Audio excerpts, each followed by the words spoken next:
Halo, kembali lagi dengan aku Adiani, masih membahas tentang seputar pendidikan multikultural.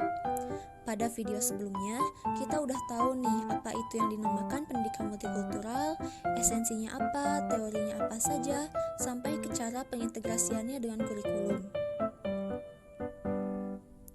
Di video kali ini, aku mau membahas tentang karakteristik pendidikan multikultural di berbagai negara.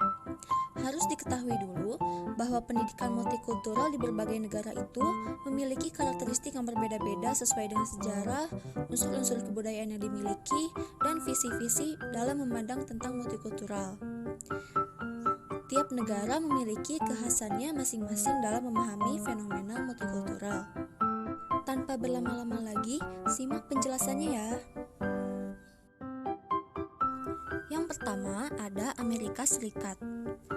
Pendidikan multikultural di Amerika Serikat pada mulanya hanya dibatasi pada imigran berkulit putih.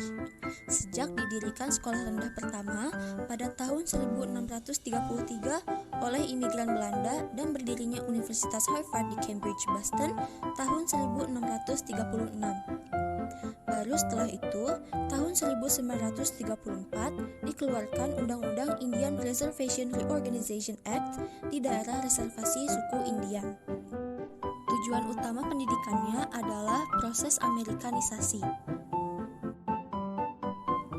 Yang kedua, Inggris. Pendidikan multikultural di Inggris terkait dengan perkembangan revolusi industri pada tahun 1650-an. Pada awalnya, Inggris terkenal sebagai masyarakat yang monokultur. Setelah Perang Dunia Kedua, masyarakat Inggris menjadi multikultur ketika kedatangan tenaga kerja untuk pembangunan dari Kepulauan Karibia dan India. Perubahan seperti revolusi Amerika dan Perancis mendorong gagasan mengenai kesamaan dan kebebasan. Yang ketiga, Kanada. Pendidikan multikultural di Kanada berbeda dengan Amerika karena perbedaan sejarah dan komposisi penduduknya. Penduduk terbesar yang ada di Kanada adalah dari Perancis, Inggris, juga dari penduduk lain seperti Jerman, Cina, Italia, penduduk asli Indian, Asia Selatan, Ukraina, dan sebagainya.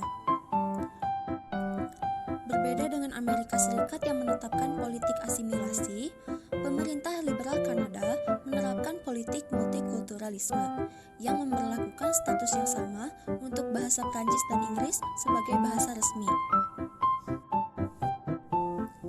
Pada tahun 1972, Kanada mendirikan Direktorat Multikultural di dalam lingkungan Departemen Luar Negeri untuk memajukan cita-cita multikultural, integrasi sosial, dan hubungan positif antaras yang tertera di Canadian Multiculturalism Act. Canadian Multiculturalism Act isinya: pertama, alokasi dana untuk memajukan hubungan harmonis antaras; kedua, memperluas saling pengertian kebudayaan yang berbeda; ketiga, memelihara budaya asli dan bahasa asli; keempat, kesempatan yang sama untuk berpartisipasi; yang terakhir, pengembangan kebijakan multikultural di semua kantor pemerintah federal. Yang keempat, Australia. Karena di Australia ini banyak sekali imigran dari Asia, jadi program pendidikan multikultural berbentuk bahasa Inggris sebagai bahasa utamanya. Kemudian ada yang dinamakan community language, yaitu bahasa yang digunakan disesuaikan dalam suatu masyarakat tertentu. Kemudian imperatif ekonomi dalam pendidikan multikultural, yaitu adanya bantuan dana dan masuknya Asian Studies Program yang berisi bahasa Asia dan kebudayaannya. Ada Jepang. Jepang telah berubah dari masyarakat multietnik menjadi multikultural. Awalnya, Jepang terdiri atas ras penduduk yang homogen, tetapi kemudian berubah karena banyak pekerja yang masuk